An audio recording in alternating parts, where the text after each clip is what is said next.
Welcome back to the Moyne Way Podcast, where we explore the people, ideas, and everyday moments that shape life here at Moyne College, told through authentic stories, open conversations, and the spirit that makes this community one of purpose and belonging. Thanks for joining us this week on the Moyne Way Podcast, and we are blessed to be in the presence of the one and only Shaun Crisler. My man, Shaun, how we doing today? Doing well, feeling highly favored, happy to be here, thank you. Absolutely. And, you know, I usually start with a couple of questions when it comes to childhood, but we were just mentioning something off camera about the importance of faith and, you know, just your walk with God and stuff. So I want to start there. You know, how important has faith been in your journey, and how has it expressed itself, you know, just through your life and the lens and the connections and, you know, things that you've been able to do? Yeah. So, you know, it's definitely one of those questions that make a brother tear up, you know, because when I just think about all the things that God has done. But I think to answer the question more directly, I've been very fortunate to find myself at Moyne, you know, just kind of working backwards. I wasn't always blessed to be at an institution in which my faith and my profession could come together. And it was funny when I applied for Moyne, it was at a time where, you know, we were working through COVID and my conversations with God were getting better. And I remember thinking that, wow, if I could be at a place where I worked and could also deepen my relationship, you know, in my prayer life, in my work, talk about God, pray in meetings, and just be about that life, that would be great. And that's how I actually found Moyne, you know, in terms of that. But in terms of faith in general, you know, my walk with God has changed throughout the course of my life. As a younger man, I didn't really feel like I needed God. You know, in my 20s, I was young buck strong. You know, I felt like I could conquer the world. And I think that as I got into, and God was still present, blessing me, making things happen. But as I got into my 30s and my worldview started to change, I think I got more mature in being able to talk to God. And now in my 40s, that conversation looks a lot differently in terms of the faith, but also in what I bring God into. So I moved from a man who was very much about, I got this, let me tell God what I need, break, right? To a man that, you know, before I put on my socks, I'm thinking, you know, Lord, you know, help me pick the right socks, you know, help me do this, and really just doing the best that I can to surrender those decisions. And the small decisions matter because of ego and arrogance, which I know is still within me, right? You know, I use prayer often to just situate myself in my words, and because we all find ourselves, whether we're driving or we're in meetings where maybe someone says something or somebody's behavior is left. And now I spend a lot of time in faith just making sure that if God is at the center, you know, help me with my behavior so I don't become somebody I'm not, even in this split moment, even while driving, even in this meeting.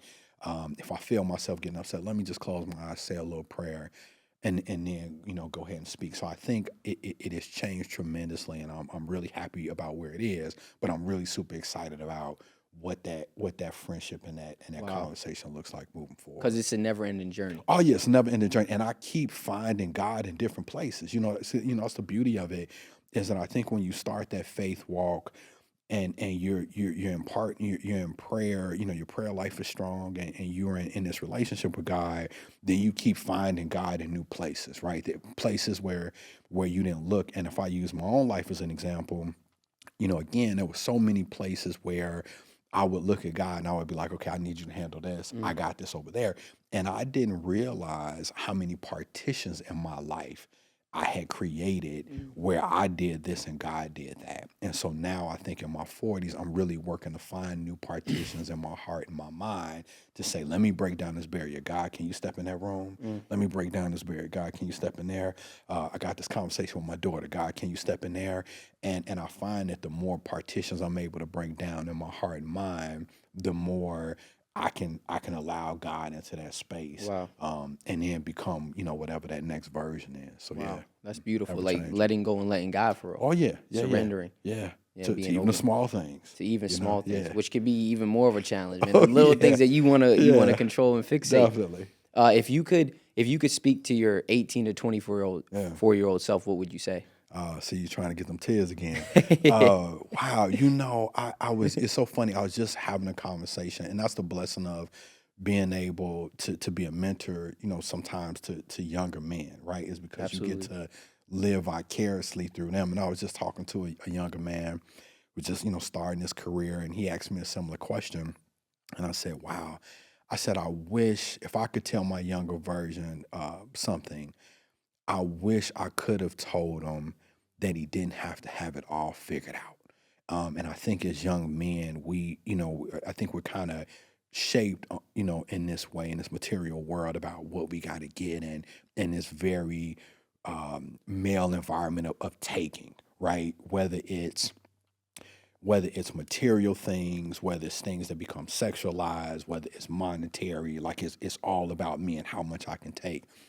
And from a professional standpoint and a personal standpoint, from a professional standpoint, I would have told that young man, you don't have to have it all figured out. As a matter of fact, if you just lean into God more, you'll figure out you don't have to have it all figured out, right? And at this point, you are enough. And the things that you're worried about, you really don't have to be worried about. Like, it's going to be good, right? And I think from a personal standpoint, anytime I have these conversations with men, I try to bring up the areas of opportunity, still remain areas of opportunity, which is ego and arrogance. And so I would have told that younger version on a personal level, like, hey, there are a number of times you're being really selfish.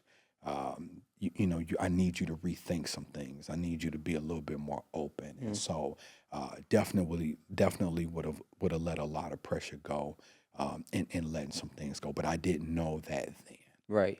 So when I'm talking to younger men, I'm always like, hey, how's your prayer life, right? Because if you can find time to make time for God, you'll find yourself letting go of all this anxiety and these things you feel like you got to do, especially career, right? Because people have us, moving and shaking it for a long time. I got to tell you, before my prayer life and my relationship with God grew, I chased every opportunity. That's a very big difference, right? Because I felt like if an opportunity came, I had to make the most of it, right? Jobs, I was chasing everything. And God allowed that tomfoolery for a little bit. and at one point, I remember, we just had this really good conversation in prayer, and it was just like, hey, kid, like, you keep chasing all these things, and this really is not what I made you for. It's really not the purpose of this, right? How about you focus on this thing I'm asking you to do? And if you could do that, we can go to the next thing. But you and what that means now in my 40s is, say, professionally, I can see opportunities now, and I could look at that and I'd be like, oh my God, that's a really good job. Like, I look at that, wow, that's amazing. And I can laugh at God and be like, man, that's a great job. And he'll say something like, I remember when you would apply for that without talking to me. And I said, yeah, I know, me too, right? And then I just delete it and I keep moving, right? Yeah, and, so that's how it's changed. That's big time. And that's like, it speaks to discernment. Yes. Being able to know what's for you and what's not for you. Yeah, and that's the thing, right? I think when you have that mentality, everything that's shiny looks like it's for you. It looks like it's out there for the taking. Especially when you're young and hungry. Right? Especially when you're ambitious, or you come from me, where I was born and raised in Chicago. And, when you're born and raised in Chicago, a prerequisite before you even reach the 6th grade is hustle 101. That's the mentality. And that's not necessarily a negative mentality, but, this guy's selling candy, this guy's selling cookies, this guy's selling Doritos, right? It's just the nature of the city. And if that is not honed, you start thinking that everything is up for grabs. And so, that discernment is really important. Wow. And talk about some of those early contexts that kind of shaped you into who you were. Obviously, you spoke about being born and raised in Chicago, but talk about like the early context that comes to mind when you think of the things that really shaped you into who you are: mindset, character, perspective, lessons maybe you learned from your parents or people surrounding you, like things like that. A lot of lessons learned. A lot of lessons learned on so many levels. When I look back at my childhood growing up in Chicago, I think about so many times where God was present, whether it's me almost burning down my grandmother's house, the first time, me almost burning down my other grandmother's house, the second time, me struggling in school. There are a lot of lessons learned, but I think when I think about character, I think I always wanted to get the most out of life. And I think growing up in Chicago definitely made me hungry. It's a great city to be in, but it also is a lot of wonderful people. And I think I got a chance at different points in my life, whether it be high school, whether it be grammar school, to have people who put their hands on me to help me along the way. I think for most of my childhood and even most of my upbringing, even though I had parents and family who loved me, I was always pretty lost.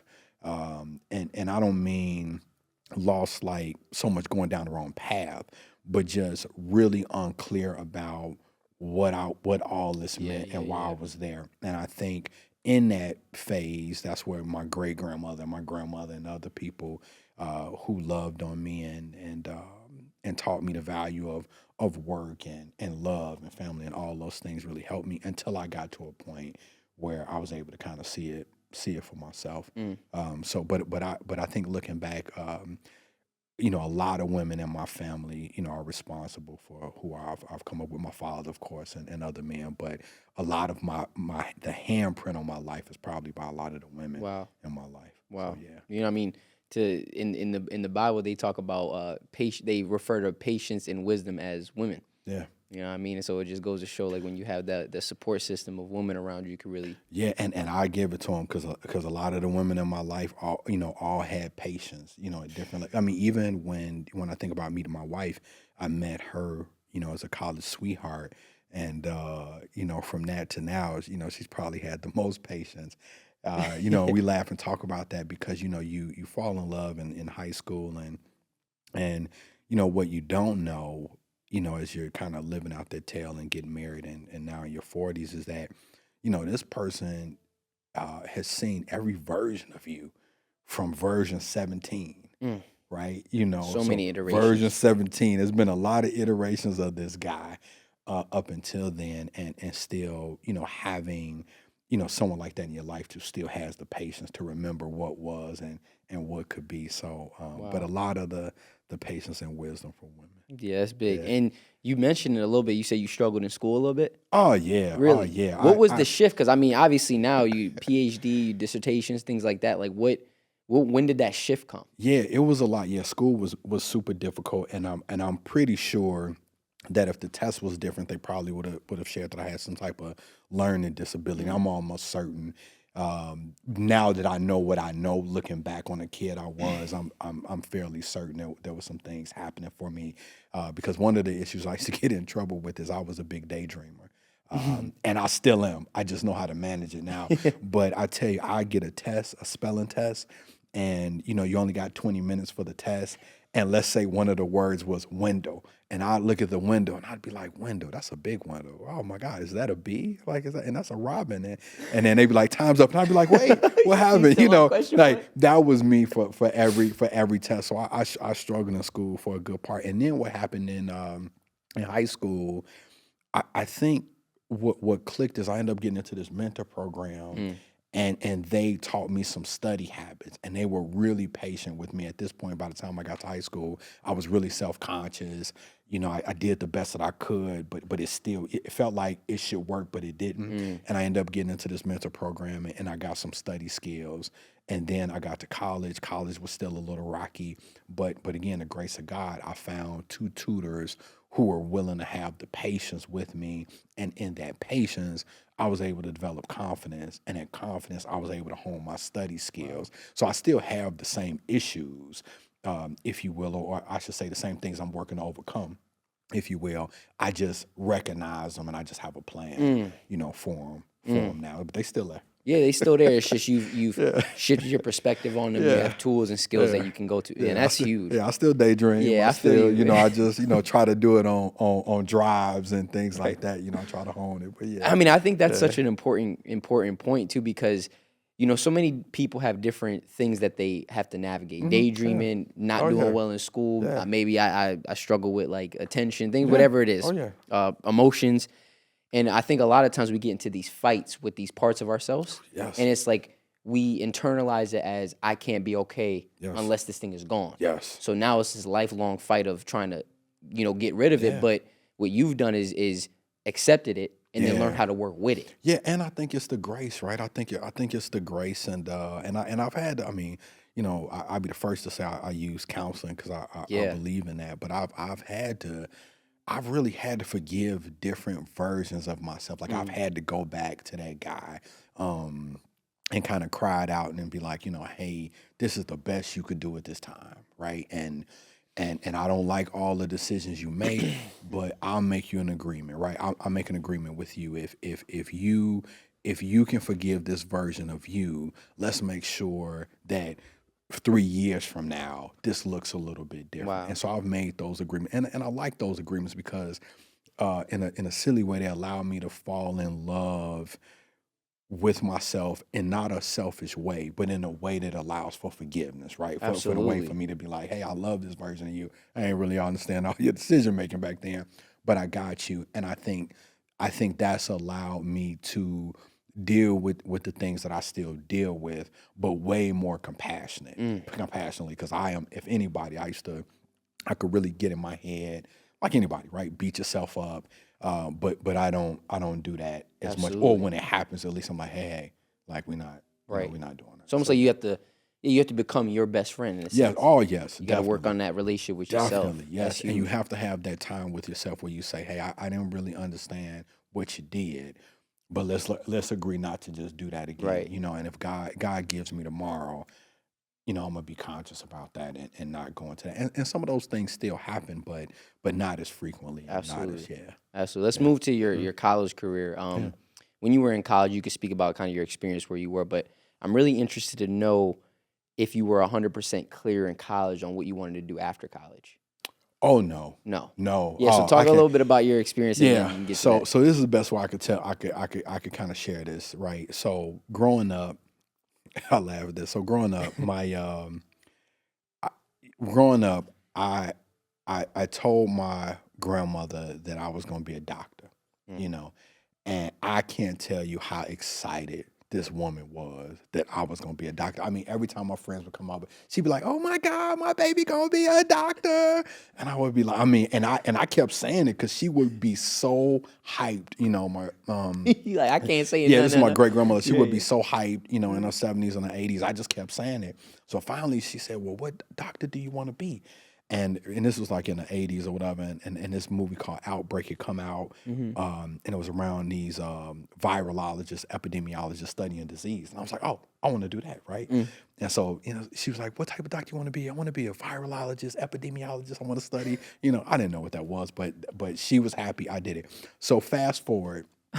Now, mind you, my science classes in high school is like one, right? But I'm still on this doctor track. Get to college, and I major in biology. In a way, I would probably share the story briefly is that, biology, I met her in college or right before I got to college. And right at this point, my family thinks we should get married, right? We've been dating all this time, you in biology, right? And about my sophomore year, she realized she liked smarter guys, and I realized I wanted to do something else.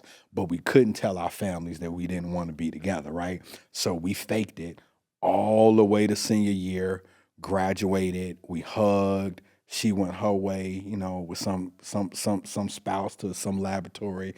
I went my way. And it was hard because here I am with this biology degree, not knowing. So you got the degree? Oh, no, I got the degree. I finished it. Dang. Yeah, we faked it. We went all the way through. Yeah, we went all the way through because we didn't know how to tell our parents, like, hey, this is not working, because I'm not feeling her. Now, this is what's crazy. My friends knew I wasn't feeling her. Like, they knew. They would watch me study, and they would be like, why don't you just change majors? And I would be like, I don't know what I'm going to tell my family. I hyped them up, So I graduated with a biology degree, and in some regards, it's how God worked. It worked out because biology tends to feed my more meticulous side, in terms of how things are designed in cells and all those things. But I didn't know what that meant, after college. Right. I was fairly lost, and so I went to corporate America for a little bit because I was like, I want to be like king of the world and do corporate America, and worked at AT&T, and it was probably the hardest 2 years of a job that I've never cried so much in my entire life professionally. It was hard, and at the end of that.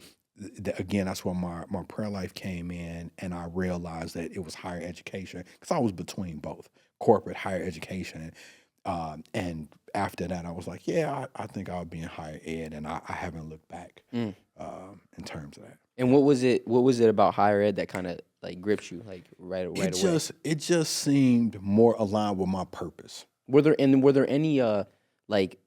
threads throughout your college or high school career that kind of shed light on you ending up in higher education, or was it something that expressed itself later? No, it was something that came in college because I was an RA, and so I became an RA, and I was an RA for a program called the Program for the Hearing Impaired. Right. Okay. So it was a floor of students who were either deaf or hard of hearing. Wow. And so I got into this program, learned American Sign Language, and I did that program. I was an RA for that program for probably about 4 or 5 years because it took me 6 years to graduate. And I enjoyed this opportunity of shaping programs and walking with students, really in that role of helping them and supporting them. And so I thought I would do higher ed, but I was like, no, that really kind of goes against the whole king of the world thing you had going on. Like, this was cool, but that's over. And so when I came back, this felt more purposefully, and I haven't looked back. Wow, since. the seed was planted in that moment. Yeah, I really enjoyed and to be honest, college was so hard. I really enjoy the idea that perhaps I could make it easier for students, which has led me to my work now, and that's really what I do behind the scenes is really try to figure out a way this could be easier, right? Even when I'm working with other professionals, how could this be easier for students in terms of that? And so that's what I enjoy doing. Wow. And before we move to like you coming to Moyne in higher education, when you were struggling with doubt or uncertainty, especially at a young age, what really got you through those moments? And also speak on like the challenges that a lot of people today face as well, a lot of students today face where, maybe you're in college and you're trying to figure out who I am, what do I want to do? Yeah. Maybe you're tied down to an expectation of your parents. Sure. Maybe they've let you kind of go discover, but you're like, I don't really know what to do. Like, speak on that a little bit, your experience, and then what you've seen working with students. Yeah. So I think a few things. I think, so many of us are tied to expectations that we either created for ourselves or others have given us. And I think if I could go back to that version of me, I wish I would have given myself the courage to have a really hard conversation. Because when I tell you I struggled through biology, and I already told you I had some things going on with my learning, epitome of struggle. I mean, it was hard to watch when I look back, and everything about it was clear that like this wasn't going well. So that's one part. So I wish I would have had the courage to change majors, and I think I would have enjoyed college a little bit better from that standpoint. I think in terms of expectations, the other part is that through faith, in picking my major, it wasn't as how can I say it? Like that was my major, but God still found a way for me to do what I was supposed to do, right? And I think I could have let go of the biology piece, knowing that would serve some other way. So I think part of that is when you're finding yourself and you're trying to figure all that out. I think that's where prayer really comes in. And I know some students might be, on a different continuum with God, right? Some, have that relationship with God, and some don't.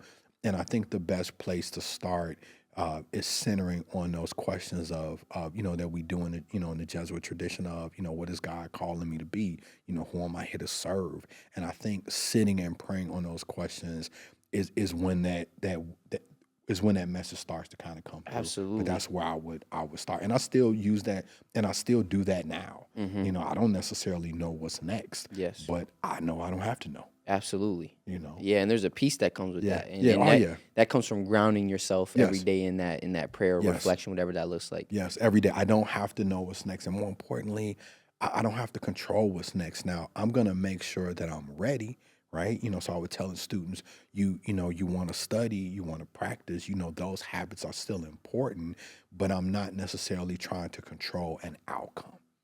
And I think that's the biggest difference. Yeah, because we get so attached to the outcome of things that when things don't go our way, disappointment. Yeah, and I think that's why I try to help with students. It's not like this as much as it was, but right, I would say a few years ago, you would talk to a student, and they would have their whole life planned. Yeah, that, it's still a little something today, but it used to be more prevalent. A student would say, I got to get married by 25, and I got to have a house and all these things, and now when I hear students say things like that, I just simply say, I used to say, well, that's not possible. Anything? No, I just say, what did God say about that? What did God say about that plan? Oh, well, hey, just something to consider. It might be worth talking to God about how you think this should go. Give it a try. Spoken from somebody who planned a whole bunch of things and kind of told God when I thought, just give it a try. Just pray and see how that goes. Yeah. Yeah. Promise you'll have a better situation. Absolutely. Let's move to higher education. Yeah. So after the AT&T job, what you end up getting into? So after the AT&T job, I went back to Northern Illinois University, which is where NIU. NIU, where I graduated, and I went back there and humbly, I should say, right, because I left about 2 years prior. Went back there, was able to get a GA as a hall director. So I worked in a residence hall. And how old were you at the time? I was right in, I was somewhere in my mid-20s. Mid-20s, okay. Yeah, in my 24, 25? Yeah, somewhere, right about 24, 25, mid-20s, going back to residence life, which I knew, and I was excited about, and started a hall director, hadn't gotten married. We had already had our first, my oldest baby, Maya, so we were, family moving in a residence hall, and started my groundwork in my master's program, and then... In what? So my master's was in higher education. So I did my master's in higher education. I left NIU, then went to the Ohio State University, and there, same gig, but professional hall director, and I finished my second master's, which was in the Fisher College of Business and Human Resources. So I finished that, went back to Chicago, worked at the University of Chicago for a little bit, and in between this time, I am going on this program called Semester at Sea, where every few years I'm taking 700 students abroad. 700? Yeah, about 700 students abroad through the University of Colorado now. And then I saw an opportunity in Syracuse University, and went to Syracuse University, which got me here, which has been a blessing. And then from Syracuse University, went to SUNY Oswego, and then at that point came to Lemoyne. Wow. Yeah. Wow, that's a journey.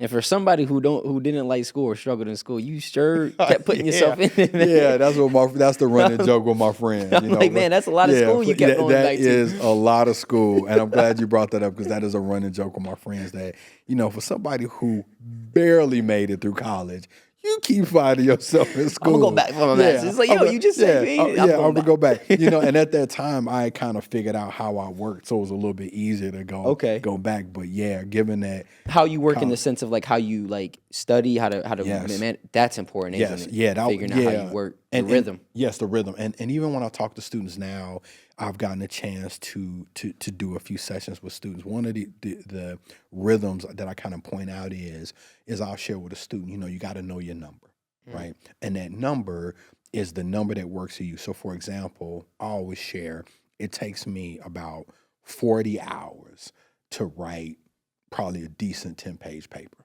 Decent, right?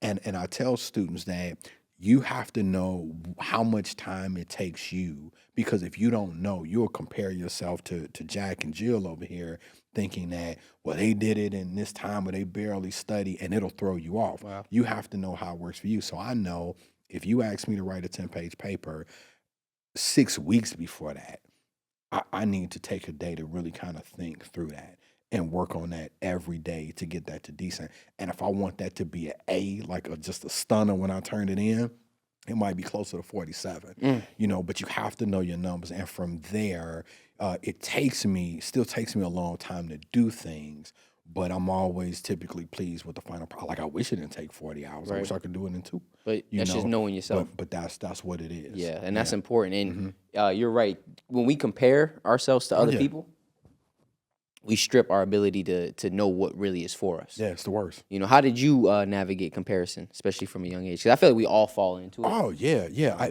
I mean, it wasn't easy, and I have to even now when it comes up, I have to manage it. You know, it's a little bit easier, but at a younger age, particularly in high school, it was really hard because I had some really smart friends. Yeah.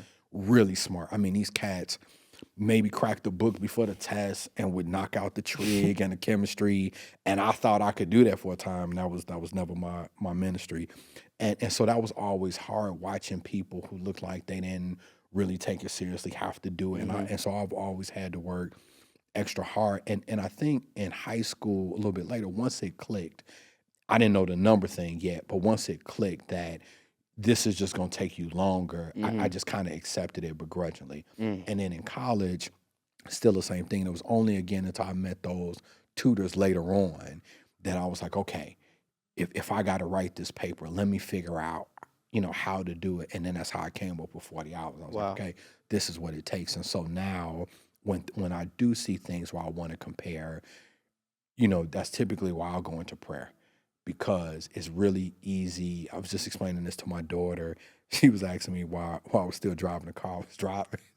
Okay. It was 2010 Honda. It's on his last leg. And I said, it's just, I said, sure, I could go out and, and grab a new car, but that's not what I'm called to do. I said, what I really want to do is just be grateful for the car I have. So I also think that with not comparison, there's an opportunity to be grateful for what you have. Absolutely. It's start up, give me to work, give me back home. Let me practice a little bit more gratitude with this vehicle that I have. It's beautiful. And then eventually I can move on. Absolutely. So, yeah, gratitude is you can't compare and be grateful. Exactly. You got to choose. Right. Yes. And so in that lens, I've tried to choose gratitude, and that is taking a lot of anxiety away about comparison. And what I like about it, honestly and purely, is that I get to honestly be happy for other people. And I really enjoy that. I really like seeing people get blessed and things happen and not feel any agenda about what God is doing for me, and what I could just be like, wow, that's really great. And I can sit in that, and I like that version of me. Yeah. It could be You like, just oh man, appreciate like, like that happened. Oh man, tell me more about that. Yeah. I just talked to a friend yesterday who just started a great job, and I was all in like, oh man, what tools do you work with? What are you doing? Man. Oh man, that's great. And are you enjoying it? And that's a good time now. Come on. Come on. It's that service, that outgoing, that love for people. Yeah. And talk about the transition. So you went from Oswego to Lemoyne. Yeah. Yes. Talk about how when you got to Lemoyne, what was those first initial thoughts and emotions and just eye-opening things that kind of made you be like, yeah, this is where I want to be? Yeah, what's funny? What's funny is I lived in Syracuse at this point. By the time I'd applied for Lemoyne for some time, and this is what's funny. I'll tell you how God worked. I'm gonna say this. I had driven past the school like a few times, right? And I was like, oh, all right, school over there. Okay, cool, right? Kept it moving. Then think about it, because when you're in Syracuse, when you work at Syracuse University, you're really made to feel like that's the only school in town. So, I'm passing OCC, I'm passing, but I'm not really thinking about that. And when I was at SUNY Oswego, I'm driving out there, and it just was an interesting place because we were working through COVID. And I found myself at that point when higher education was really, when a lot of things were uncertain. But what happened was, when we were working through COVID, there was this particular meeting that we were having, and somebody made the comment of, we better hope that, this passes or something like that. And I remember sitting there thinking, for all the meetings I've been in, this is probably the most appropriate time for prayer. Why aren't we praying, about this? Because this is bad. We don't know, what's next. This is bad. And it was at that point that I felt like I knew I needed a shift professionally to be at a place that would allow me to express my faith. I didn't know what that looked like at the time, but it was getting louder and louder, and I kept being in meetings, one to talk about prayer and God, and not in a casual way, but just like, hey, we should pray about this, or let's ask God to show us what's next. And it just felt like I couldn't do it. I felt stifled, and at that point, I was thinking, yeah, I needed a change, and that's when I saw the opportunity at Lemoyne. I was like, okay, this is it. And I'd always, funny thing is I'd always wanted to work at a Jesuit institution. I'd applied to some very early on, and it didn't work out. And when I laugh, because again, this is how God works. Sometimes we see denial and rejection, and we think, okay, well, God is not working for us, or we're not good enough, anything like that. But I can tell you, I've been the most blessed in rejection. I've applied for some jobs, and God was like, nope, nope, nope, nope, nope. And I think I didn't work at a Jesuit institution when I applied early in my career. I don't know if I would have appreciated it as much now. I think the Lord was waiting for me to have a level of maturity, to work at a place like Lemoyne and really be grounded in that. I don't know if that would have happened. So I think I came at a really great time where I could understand the values, and move in a certain way and really absorb. I've enjoyed it. I still think being here professionally has been one of the best personal and professional experiences that I've ever had. I mean, it's hard to leave a place feeling like you grew in faith and being able to do that. So yeah. And I know something that you're big on, but also Lemoyne is, as far as values, is belonging. Speak on what belonging means to you and the importance of fostering belonging in community. It's changed so much. When I think about my time in high school, being in a predominantly white institution, belonging looked really different. You just really was just trying to fit in and stay under the radar. And I appreciate where it's come to now, because I think under the umbrella of belonging, there's wellness, there's support, but there's also this sense of accompaniment, right? There's this sense of, I can meet you where you are, and we can get you to where you think you need to go or where you're going together. And what I've appreciated about the staff and the faculty here is that we've tried to use belonging not kind of as this tagline, but as this opportunity to figure out what Lemoyne experience you get to have, for you. We don't have to force this or that on you. We could just figure out, what makes sense to you. And so I think that's a different way to approach college. But again, you almost, I think it really helps when you're a faith-based institution, because that's an easier conversation. I think when you're not at a faith-based institution, that can feel very taboo, round. Well, I was gonna say like round hole square peggish, right? Like I'm trying to kind of make, but it's so much easier to talk about belonging in the spirit of walking with God, like it. Right, it's I don't have to. I'm not stepping on any landmines. I can just talk to you. This is just what we do. Yeah. And I think that's the difference. It's just what we do naturally. And so you don't have to really push folks around here to kind of do things for students or anything like that, because it's just what we do. Absolutely. Yeah. And before we move into the final fast round questions, I want to know, is there any specific Jesuit value that really stands out to you, or when you think of your time at Lemoyne, how have the Jesuit values, cura personalis, care for the whole person, things like that, service, reflection, how have those things really embedded themselves into you, and also how you express yourself, community. So I think that one of the values of journeying with the youth is what I've tried to kind of turn into the walking with students, and in terms of that, and the idea of walking with students beyond a retention initiative was really designed to just do that. Is can we separate ourselves from our positionality and all this work, 5 years, 10 years, 20 years experience, whatever you have, and can you stand in a student's shoes and see the language, the policy, the rules or whatnot from their standpoint, right? And if you can do that, then we can let go of any ego or arrogance that we have and just support that student, right? And so I think that's when it makes it really easy for me to do things like by case basis and say, I can see where this rule might be harming you and we need to do this. And I can do that with good faith, right? I'm not doing favoritism or anything like that. So I can still journey with the youth or walk with students in a way that's fair, and equitable. I think the other value that's been important to me is discernment. I think working here has given me a lot more space to practice discernment individually, but also within the division.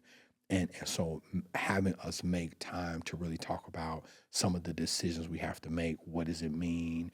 How do we do this? And not necessarily, feel like I'm forcing those things have been really helpful, I think, in my leadership. Absolutely. So, yeah, discernment's huge, man. Mm-hmm. I feel you. So yeah, that's the end of the main conversation. We're gonna move to these fast round questions. So these are quick 1-word answers. Okay. Nothing too crazy. You can expand on it if you want to. So I'll be brief. So do your thing.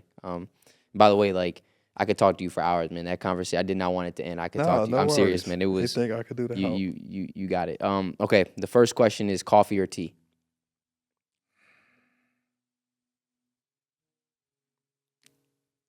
Tea. You do both? I drink coffee probably maybe once a month. Really? Yeah, I'm naturally like ready. Oh, okay. I drink coffee once a month. Sometimes drink to go to sleep. Okay. Tea sparingly. So you're not really. No. Oh, that's really. why I thought you were trying to decide because you drink both. Okay, so neither. No. Yeah. Well, I tell you what, sweet iced tea. Or Arnold Palmer, something like that, you got me. Yeah. So there you go. All right, yeah. Okay. Morning person or night owl? Morning person. Morning person. Yeah, I spend a lot of time with God in the morning. What time are you up usually? Probably about 2:45. Excuse me? About 2:45. 2:45? 2:45, yeah. Most days. I was thinking I was waiting from 5 to 4 or 5. No, I used to get up 2:45. I used so to, what time you go to sleep? I typically if there's no evening campus event, a good day I'm in bed by 8. If I stay up late, it's around 9. Anything beyond that, I'm driving drunk, sleepy. Yeah, you done. Yeah. 2:45. Yeah, about 2:45. Yeah, most days. Wow. Yeah. Okay, yeah, that's amazing, man. Yeah. Like seriously, I've never heard that. Yeah. Amazing. Favorite spot on campus? Probably the quad. Yeah, I like that. I like that smooth. vibe. Yeah, smooth. The quad is nice. Yeah. What's a book, podcast, or show that you'd recommend to students? That I would recommend to students. I would I would actually recommend this book I just gave to my friend called The Shack. It was a movie. But it's in a book. It's a really good book about letting go, letting God, forgiveness. How do we work through trauma in our lives? It's a really good book. It's hard not to cry your way through that. So I would say The Shack. The Shack. I gotta check that out. Who or what inspires you most right now?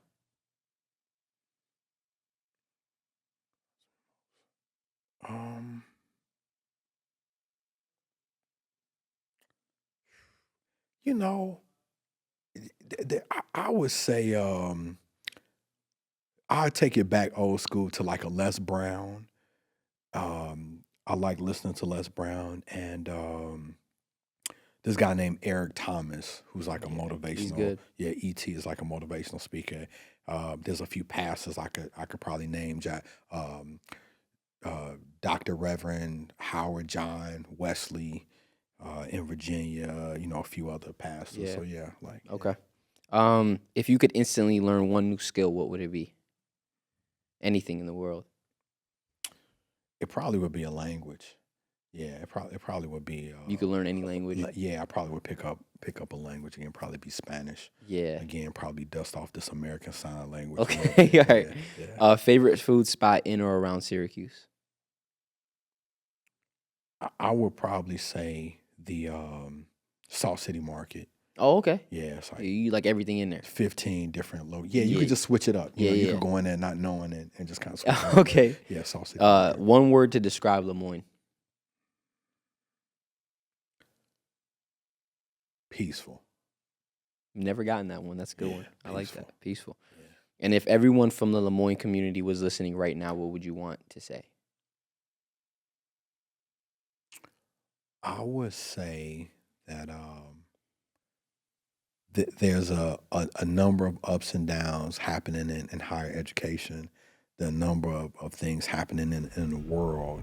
And the best thing that we can do is pray, let go, let God, and walk in faith. It's beautiful. We don't have to figure it all out today. Come on. That's beautiful. Shaun, I appreciate you for this conversation. This was truly amazing. One of my favorite by far. So thank you. We definitely got to get you on again. Yeah, we'll love to be here. Absolutely. And that is it for today. We want to give a huge thanks to LCTV for making this podcast possible here in this beautiful studio space, to the Carroll College of Arts and Sciences, to the Grace Center for also making this possible, and to Put God First, whose support helps to make this podcast run each and every week. Don't forget to follow and subscribe to the Grace Center and LCTV in the links below so you never miss an episode, and I'll see you next week.